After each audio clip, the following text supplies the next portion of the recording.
கர்த்தருடைய பரிசுத்த நாமத்துக்கு மகிமை உண்டாகட்டும். இந்த நாளுக்கான வசனம் எரேமியா 15:21. நான் உன்னை பொல்லாதவர்களின் கைக்கு தப்புவித்து உன்னை பலவந்தரின் கைக்கு நீங்களாக்கி விடுவிப்பேன் என்கிறார். விடுவிக்கிற தெய்வம். ஹல்லேலூயா. விடுவிக்கிறவர். இன்னொரு 91ஆம் சங்கீதத்தில் ஆண்டவர் சொல்றாரு, நீ என் மேல் வாஞ்சையா இருக்கிறபடினால் நான் உன்னை விடுவிப்பேன். விடுவிக்கிறதுங்கிறது டெலிவர் பண்ணுறது.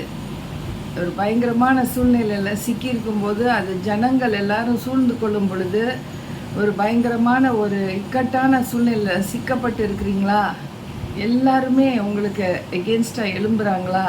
உங்களுக்கு எந்த ஒரு வழி எப்படி போகிறதுன்னு தெரியலையா? ஆண்டவர் இன்னும் 1 கொரிந்தியர் 13ஆம் அதிகாரத்தில் 1 கொரிந்தியர் 10ஆம் அதிகாரத்தில் 13ஆவது வசனத்தில் சொல்லியிருக்கு, ஆண்டவர் அப்படிப்பட்ட சிக்கல்கள், அப்படிப்பட்ட சோதனைகளில் சிக்கிறவங்களுக்கு ஒரு அழகான வசனம் சொல்கிறாரு, நான் உனக்கு அதை தாங்கி கொள்கிற திராணியை கொடுப்பேன், அப்படி இல்லைன்னா தப்பித்து கொள்கிற வழியை காட்டுவேங்கிறாரு. ஹல்லேலூயா. அவர் தப்பித்து கொள்கிற வழியை காட்டுற ஒரு தெய்வம். ஹல்லேலூயா.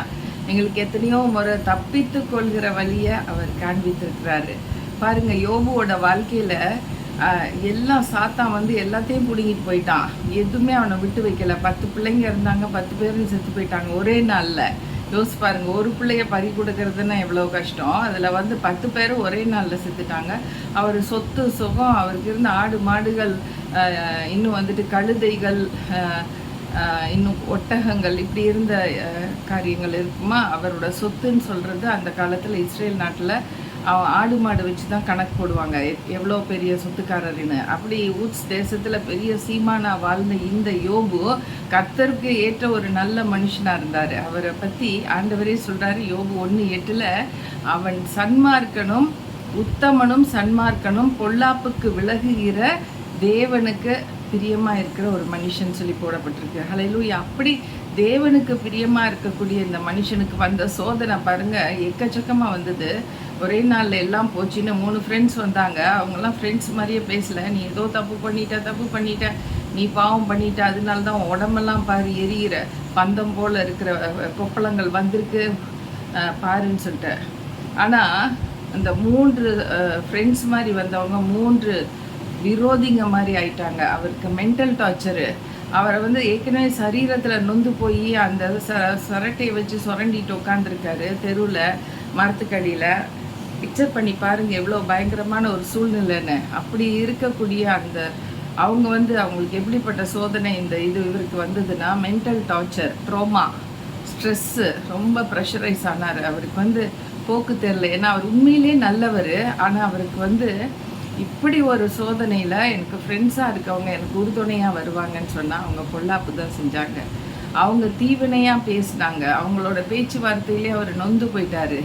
அவரோட நிலைமை பாருங்களேன். அதாவது ஏற்கனவே காயப்பட்ட புண்ணில் போய் நெருப்பை வச்சா இன்னும் எவ்வளோ வலிக்கும். அந்த சோதனைக்குள்ளே தான் அவர் இருந்தார்.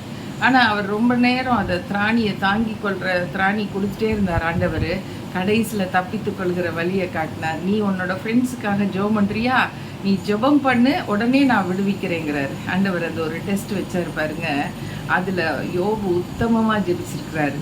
அந்த ஜெபத்தை பற்றி அங்கே போடலை. ஆனால் நான் நினைக்கிறேன் எப்படி ஜெபிச்சிருப்பாருன்னா, ஆண்டவரே என் ஃப்ரெண்ட்ஸ் அவங்கள ஒன்றும் செஞ்சிடாதீங்க, அவங்க தப்பாக தான் பேசினாங்க, எதுவுமே ரைட்டாக பேசல, ஆனாலும் மன்னிச்சிருங்கப்பா, மன்னிச்சிருங்க, என்னை ரொம்ப நோகடிச்சாங்க, ஆனாலும் பரவாயில்ல, என்னை அவங்கள மன்னிச்சிருங்கன்னு அவங்களுக்காக பரிந்து பேசியிருப்பார். இன்னைக்கு உங்களுக்காகவும் எனக்காகவும் பரிசுத்த ஆவியானவர் பரிந்து பேசி கொண்டு இருக்கிறார். அதனால் இப்படிப்பட்ட ஒரு தெய்வம் இருக்கும் பொழுது உங்களை சூழ்ச்சியினால், உங்களை வந்து வஞ்சனையினால், உங்களை ஏமாற்றி, உங்களை குற்றவாளியாக இன்றைக்கி நிறைய பேர் நிற்க வச்சு உங்களை சுற்றி இருந்து உங்களுக்கு நேராக நிந்தையும் அவமானமாக பேசிகிட்டு இருக்காங்களா?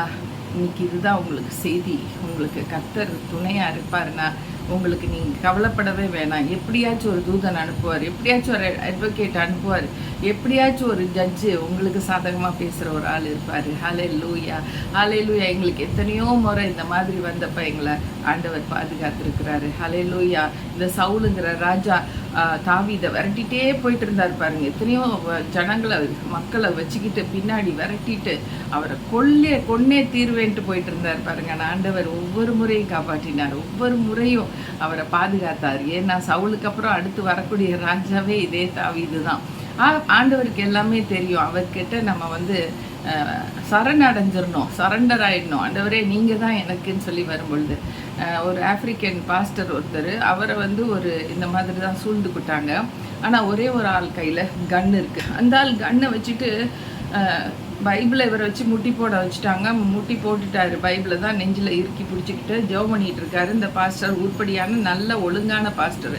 ஆனால் தீவிரவாதிகள் என்ன பண்ணுறாங்க, அவரை ஷூட் பண்ணணும்னு சொல்லிட்டு வரும்பொழுது ஷாட் அடிக்கிறாரு. அடித்தா அந்த இது வரல, அந்த குண்டு வெளியில் வரல. ஒன்று ரெண்டாவது முறையாக ரொம்ப கோபத்தோட இயேசுவை மறுதளிச்சு இயேசுவை விட்டுரு அப்படின்னு அந்த தீவிரவாதி சொல்கிறான். ஆண்டவரே இயேசுவே நான் உங்களை நேசிக்கிறேன்னு சொல்லிட்டு இவர் ஜெபம் பண்ணிட்டு இருக்கார். ரெண்டாவது முறை அவன் ஷூட் பண்ணுறான். அப்பயும் குண்டு வெளியில் வரல. அவன் ரொம்ப அப்படி தீவிரவாதி இல்லையா, ரொம்ப கோவப்பட்டு வானத்தை நோக்கி சுடுறான். அப்போ அந்த குண்டு வெளியில் வந்துருச்சு. வானத்தில் டமால்னு கேட்குது. அடுத்து மூன்றாவதாக தான் அவன் ஷூட் பண்ணும்போது குண்டு வெளியேறிச்சு. ஆனால் அது வானத்துக்கு நேராக அவன் ஷூட் பண்ணான். நான்காவதாக அவருக்கு நேராக வச்சு ஷூட் பண்ணுறான். அது ஷூட் ஆகலை. அதுலேருந்து குண்டு வெளியிலே வரல பாருங்க. அஞ்சாவது தடவை வானத்தை நோக்கி ஷூட் பண்ணுறான். அங்கே ஷூட் ஆகுது, டமால்னு சத்தம் கேட்குது. ஆறாவது முறையாக அந்த பாஸ்டரை பார்த்து ஷூட் பண்ணுறான். ஷூட் பண்ண முடியல, அந்த குண்டு வெளியில் வரல. அவன் அந்த கன்னை போட்டு துண்டை காணோம் துணியை காணோன்னு சொல்லிட்டு ஓடுவான் பாருங்க. எனக்கு அந்த பர்டிகுலர் ரீல் இல்லைன்னா அந்த வீடியோ கிடச்சிதுன்னா நான் இதோட அட்டாச் பண்ணி விடுறேன். ரொம்ப ரொம்ப ஆச்சரியமாக இருக்கும். ஆண்டவர் எப்படி பாதுகாக்கிறார், எப்படி தப்பு வைக்கிறாரு. அடுத்த நிமிஷம் அவன் ஷூட் பண்ண அவன் சாக போகிறான். அந்த நிலைமையில் ஆண்டவர் அவனை காப்பாற்றுகிறார். ஹல்லேலூயா, ஹல்லேலூயா. கர்த்தர் தப்பு வைக்கிற தெய்வம், அவர் பாதுகாக்கிற தெய்வம். அவருடைய சித்தம் இல்லாமல் ஒரு முடி கூட நம்ம தலையிலேருந்து விழுகாது, எவனும் பிடுங்க முடியாதுன்னு சொல்லி ஆண்டவர் நமக்கு பக்கத்தில் இருக்கிறார், நம்மளோடு இருக்கிறார், நமக்கு ஆதரவாக இருக்கிறார். அதனால நீங்கள் பயப்படாதீங்க, கவலைப்படாதீங்க.